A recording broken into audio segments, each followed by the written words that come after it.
Rosie the Riveter National Park over in Richmond. If you have not gone there, both to see the museum, the park, the memorial, and to listen to the videos and her talks, please do so. But I had not met her until several weeks ago when our mutual friend Lennon brought her to my show in Berkeley, and then we went out to dinner. And as we were driving to dinner, she said, you know, many of the stories you told have resonance and are similar to experiences I have had. And we had just a delightful dinner. And then I got her book, which she brought and will be selling. You did bring some copies of your book? Okay, so if anybody wants to buy her book, full confession, I have not finished reading her book because on Kindle it said 4.5 hours to read, but I kept going back and making notes because there was so much there that I didn't quite get through all the books. So I'm very excited to complete the book, maybe later tonight or sometime this week. And Betty has had such a range of experiences. I had to make some notes, and I think first and foremost, I want to talk about identity, since so much of my play is about identity. And one thing that came across so clear in your book is that you have embraced all of the parts of your identity. You know, you are part African American, part French, part Spanish, Creole, and that the Creole people called anyone who isn't Creole the Americans. So that was very, very familiar. So I was just so interested in Betty's also a songwriter and a singer and performer. She performed not long ago with the Oakland Symphony and 3 choruses, her own music. And in the book the book has some lyrics that are so beautiful that talk about how there is a need for all of us to embrace everything that we are.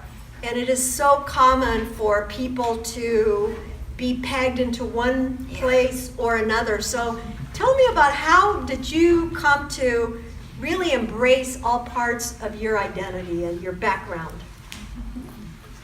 It took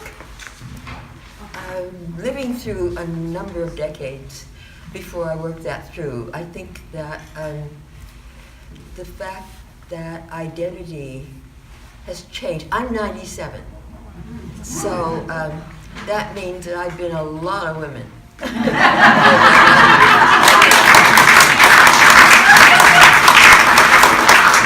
And the integration of all those women has been a life process.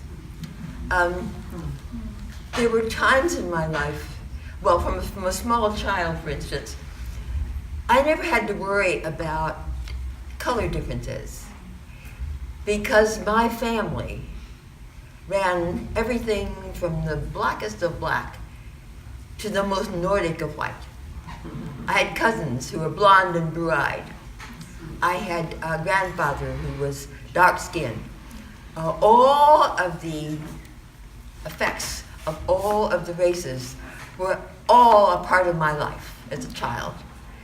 So the color differences were simply not, it didn't sell for me. I had to unlearn that wisdom. Now that was the wisdom of the 6-year-old, where everybody around me was a part of my world, and all of them were a part of everything. I had to unlearn that as I grew up.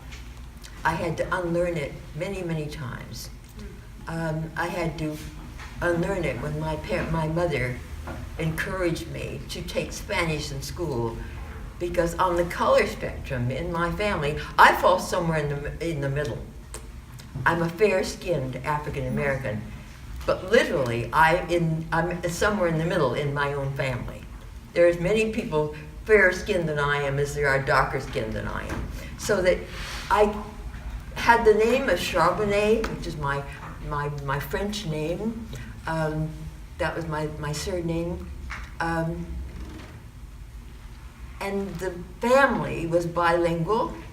They spoke a patois of French because we were out of New Orleans. It was a language that the adults gossiped in, that I was outside of, that I always felt I wanted to know what they were talking about. So when I got into junior high school, I was going to take French so I could get in the club. And my mother said, no, you need to take Spanish because you look more Spanish. And that was when I realized that, oh, I've got to, and I did. I took Spanish so I could work as a Spanish person because there were lines that one crossed. Some of my family simply moved out, became white for jobs at first, or married white. And I realized that 50% of all Americans were probably colored and didn't know it. I knew that there was Mr. Jackson who worked in the basement of City Hall in New Orleans, and if a child was still white-skinned when they were 5 years old, that he would issue a new birth certificate that said white, so that many people were crossing over without anyone ever realizing it. So about 50% of the people that you see, my uncle, my dad's younger brother, once said to me that Huey Long had a saying that you could feel all of the really white people in the state of Louisiana off of one chicken.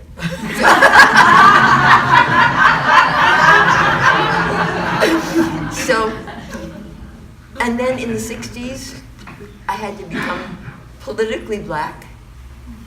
I had to identify because I was living in the white suburbs, not quite white enough to be there, participating in the Black Revolution and not quite black enough to be there, and realizing, finally, that I was not nothing, which is what I had thought all of my life until the 60s, but that I was everything, and that was a great thing to be.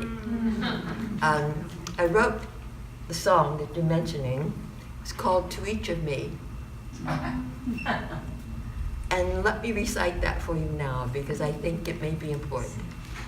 It's to each of me to love within the reach of me. And if this love could teach to me why each of me in turn should torture so the soul of me and tear apart the whole of me. Within life's play, each role of me must speak to me, must learn. The blackness and the white of me are just the day and night of me, are not the wrong or right of me.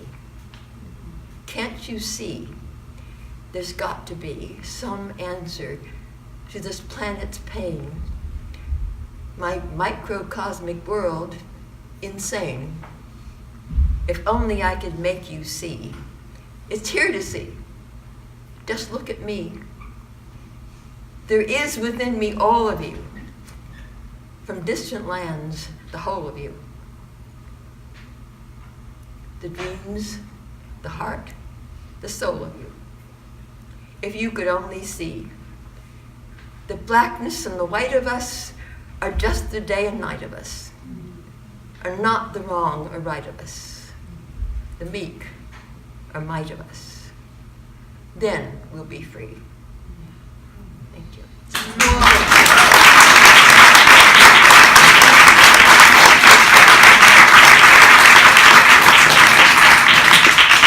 I had a few lines of that here, but much better coming from Betty. I've been posting on Facebook and telling people you're my speaker, and I identified you as a 97-year-old woman who works at, and then I read something in your book that thought like, oh man, because one time you were speaking at a Unitarian or a Presbyterian church in Walnut Creek, and they identified on the sandwich board in front, Betty Reid, colored housewife. So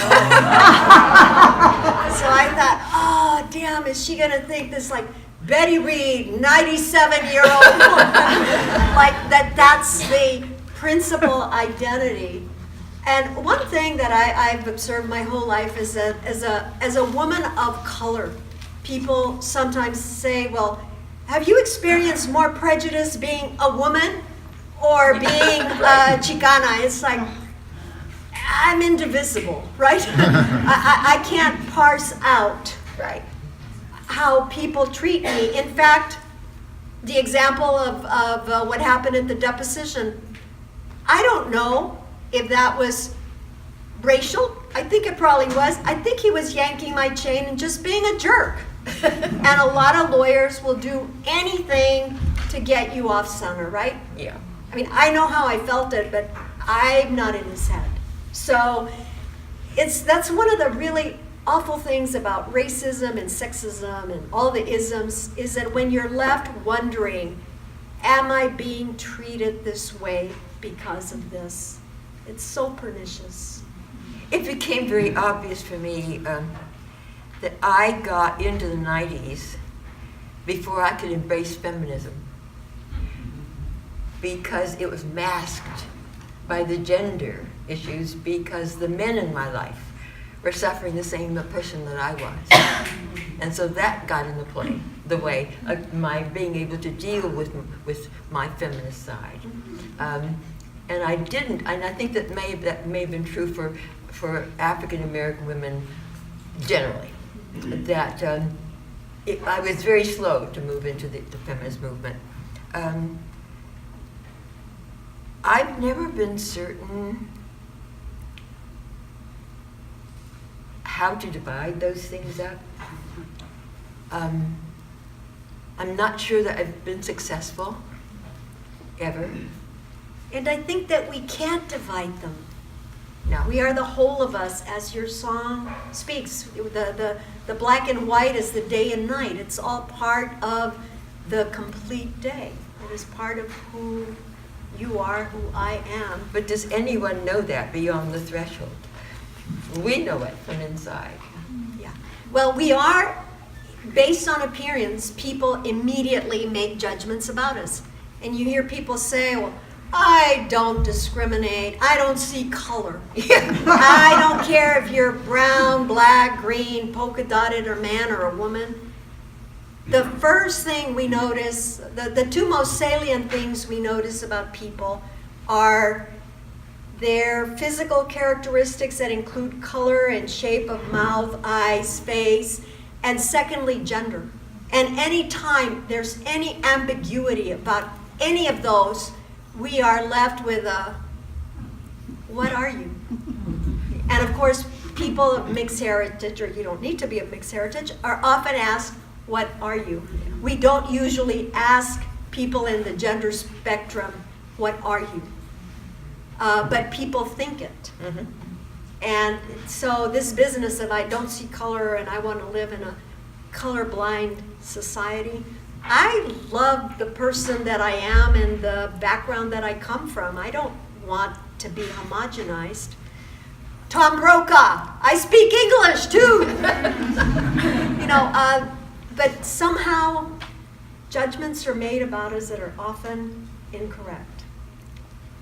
I think it's true, and I think that, I've come to know, as I say, that I am many women, and that some of those women are evoked by familiar passages in books, by songs, by music, by all kinds of things. So that I am not constant in who I am. Mm-hmm. I'm not sure that any of us are. That changes. I am, in this final decade, I think I'm using everything that I ever was. Right now, I'm all the women that I ever was. I'm using everything that I've ever learned. This is probably the richest period I've ever lived. And I would love to.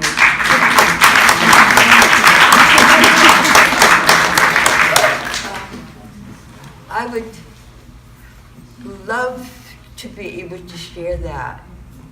And I heard so much of me in your presentation. I heard so much of myself. And probably the basic Betty that I am. It's also in you, and I'm not sure that in where we bury, I don't know whether the importance is in those things which we share or whether where we bury. Because I heard that too. But there's a connection, that resonance, that's cultural. Yeah. And I think that society cheats itself when it doesn't allow for those variations to exist as a part of us.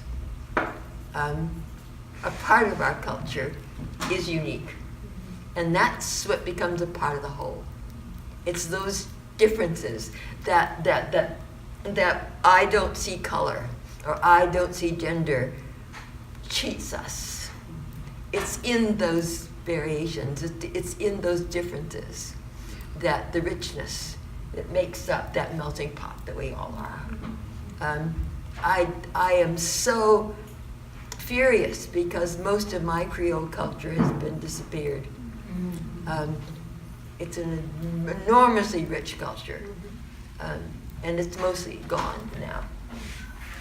So I want to read a quote from her book. That so much in her book touched me. There weren't any models for me. I could not envision what my life became after my children grew up, how many of the societal issues I lived out.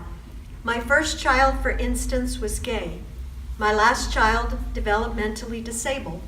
I had to care for my aging parents until they died at 95 and 101 respectively. So all the issues of gay rights, of the developmentally disabled, of elder care, all of those things had to be lived out and had to be lived out personally. I think it sparked my life of activism, and very early. I was so touched when I read about when you're describing your son, your love for your little boy, as you began to sense that this little 4 or 5-year-old boy is drawn to dolls and to feminine things, and you embrace and love him for who he is, but other people are telling you there's something wrong with this child, and you refuse to accept it. Absolutely. I was just so touched by that.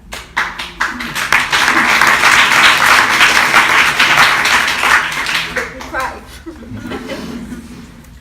I could talk for a long time and not let you talk, but I want to leave an opportunity for folks to ask questions. I highly recommend you get her book and read it. There's so much wisdom and so much love from the long view that you've had. There were places where I was so outraged at the treatment you and your children received that was racist. And you speak in your book very personally about that pain. And yet you aren't filled with hate and resentment.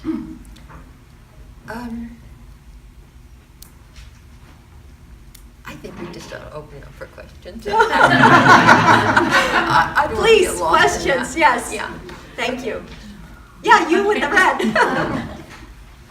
Betty, I'll start. Yeah. First of all, regarding how you raised your children, I can testify because your son Bob is one of my favorite people on the entire planet. Wow. You know, and his activism through his music. And I learned something new today. I knew many amazing things about you through him and through reading about you. I did not know that you, like him, are also a songwriter. And so Yes. I would love to hear more about the role that music has played in your life, and how was it always there for you as you grew up and you passed it along to your children? No, my music came as a result of a mental break. I had to find ways, because I was living in the all-white suburbs at a time when our family was the only black family within miles, and we lived under death threats for 5 years. it was an amazing period. I wasn't always sure that our fighting for our right to be there where we wanted to be could be justified because of what that inflicted on my children. I didn't know if I had a right to impose that on my kids. The fact that I was dealing with a daughter who by the time she was 18 months, I realized had been born brain damaged and would need lifelong care. There were so many things in my life, and I was in a failing marriage at the time that was in that embryonic stage of failure, that my mind collapsed into itself. And the only way I could deal with what was going on, because I couldn't leave 4 kids who were growing up in that kind of atmosphere, I had to position myself so that I could travel with Dory holding on to my dress, where I could keep her close. And the only place was going inside. And so I began then to paint and to write and to do music and to sing, because it was a way to save myself. I didn't realize it, and then as I wrote in the book, I realized much, much later in life that what had been diagnosed as a psychosis was literally a misdiagnosis. That the mind, when it can't escape, turns into itself.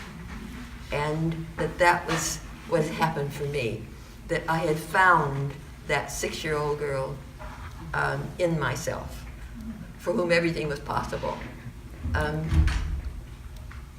I wrote over a period of maybe 10, 15 years, a number of songs which I never published. They were hidden in a shoebox in the back of my closet for a long time. I did that, never expecting them to be ever exposed to light. Now I find that the filmmaker who's making a film about my life has digitized those reels upon which most of those songs are set. There are about 30 of them, to be used as a soundtrack for a film. And magically, young Betty will be able now to publish those songs to be fed into the trust that I've created to take care of Dory after I'm gone.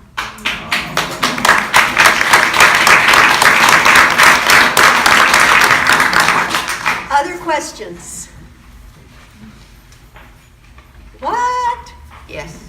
Hi. Oh, go ahead. Having had the luxury of a long timeline and probably a lot of different tides and a lot of different swings, do you feel more hopeful or less hopeful? Oh, more hopeful. I've lived beyond a sense of future. I have now an enhanced sense of past. And I know that these periods of chaos are cyclical, that they have been happening since 1776. That every now and then, and that's when democracy is being redefined.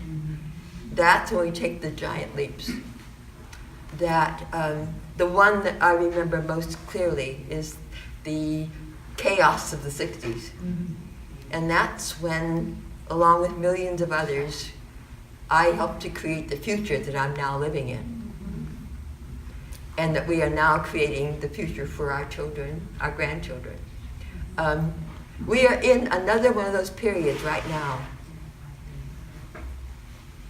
And the masks are off and the sheets are down. Or on? Yeah. Yeah. But the point is that there's nowhere to hide anymore. Everything's out there to be seen in full sight. Everything's out there. I was hopeful when I saw Charlottesville and the Tiki Parade. Hopeful because there are many of us, as Irma can protest, that have lived with domestic terrorism for centuries, and now everybody can see it. There's nothing new. There's nothing new. It's all there. It's all been there. You've described it so well in your show. It's all been there. It's just unrecognized, and now we have it all out in front of us. So that I really am hopeful. I'm hopeful that out of this period of chaos, another giant leap will be made. It's like we're touching the same places at higher and higher levels, an upward spiral. I'm not enslaved like my great-grandmother was. She was born into slavery in 1846. There's a lot to be hopeful about. And I do believe if we can get at the reset buttons in this period, that we're going to make a giant leap. Juanita? What role do you see nature playing in? I can't hear you. What role do you see nature playing? I know that you're a park ranger in that healing, in that hitting that reset button. Oh, I wish I were wise enough to know that. I know that the challenges being faced by the young now of climate change and rising sea levels and global warming, that's going to have to be met, that we have maybe 30 years to turn it around, that we can't affect change except to shape it. We can't stop it. I don't know what lies ahead. In terms of that question, for me, nature is so restorative. And I think more people who take advantage of being out in the open, hiking in the beautiful area in which we live, it just lends to my, it supports my mental health enormously. I'm going to have a talkback speaker down the road talking about the environmental justice movement and the role of people of color in that movement, because very often it's been perceived as very white, even though there has been tremendous effort to address some of the environmental justice issues, like plants that are burning coal and other things in poor neighborhoods or whatnot. Yeah. Thank you. So I was born and raised overseas, okay, in the African continent. And so I always thought I was a little black girl for the longest time, until I realized I wasn't, because I came to the United States. And for me, it has been an ever-evolving understanding of what it is to be an American. So when I come to your book or to your show, I'm learning more and more of what I walked into. Because I walked in with a kind of innocence and naivete that I didn't understand. And so your moment when you showed the picture of the graphic of our map, Chicanos have always been here, right? Right. It was a little bit of a for me, because of course my American history was whatever they used to teach in American history. Yeah. And so a great deal of my learning has been in the African American community, and learning now with the Chicano, and also I think the Asian community is coming up and it's just extraordinary that these voices are coming forward, and I'm just so grateful Oh, thank you. for those voices and the expansion of that understanding. One of the most moving experience for me was a year or two ago, right next door at the David Bower Center. I was invited to participate, and I guess I was receiving another. I get awards now for being able to tie my own shoes.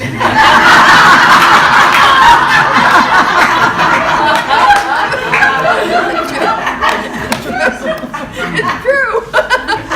I'm getting an award over there. was the People for the Global Majority, the PGM. A global minority, maybe it was. At any rate, it was the first time that I saw maybe 400 people in their auditorium who were all mixtures of every single conceivable mixture. But they were not talking about race or diversity. They were talking about the environment. And that was the first time I found myself in that kind of context. And it was really hopeful because they had gotten beyond that. I am so involved May I in just- diversity questions. May I as just you are, add I'm one sure. more thing to that is, Yeah. I had a realization a little bit back, I was listening to NPR, and they were, the anti-racists were talking about how we have to bring the races together. Yes. And I thought, no, that's wrong. Because the minute you start talking about multiple races, you've lost the argument. That's right. Because there's only one race, and it's the human race. If you want to talk to me about different cultures or ethnicities or anything like that, I'm good. But if you want to start talking to me about how we have to bring the races together, then you, as an anti-racist, have just lost the argument. And that was something that really hit hard for me, and that I'm seeing here. We have time for a couple more questions. I think we could talk forever, but we will need to end. Thank you. Have you been back to Alice, Texas, and what is it like now? I go back to Alice, Texas quite a bit because my sister and a niece live there. It's still a lot, population-wise, it's probably now 90% Mexican-American, but over the years, like the entire city council is Mexican-American, the entire school board is. So there was a huge political shift, but it is still a very poor community with very limited opportunities. And the population has stayed. There's more mixing, but there's just not enough, there's not enough white people to mix around with. I think for the most part, they've moved away, but yeah, and the population remains constant. Yes? That brings to mind, like, why is Texas still a predominantly red state, and what can we do to get more Mexican-American people registered to vote and give them the franchise? Yeah, I think Texas is more a purple state. And I do think that over the next cycle or two, we're going to see big changes in that state. Beto O'Rourke came that close to winning. A lot of people, I don't know if you all have seen the picture of the 18 black women judges in Harris County.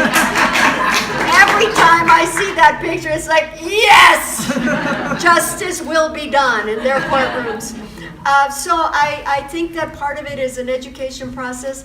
People become disenfranchised when you have had the experience that your issues aren't at the forefront.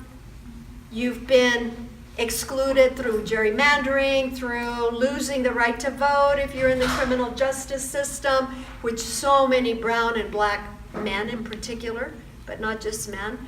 So I do feel hopeful. And I always say Texas is a great place to be from. There's a lot of great leaders. Julian Castro has announced he's running for president. Yeah. But so have any of you announced lately? So have many other people. But I think that it's a step in the right direction that we have people who are coming into national prominence. So one more question and then we can end. We're happy to talk a little bit more sort of up front, but I know that people have time constraints and maybe you want to go see the game. Yeah. This is a short question. Did you win the case for the apple picker who broke his arm? Yeah.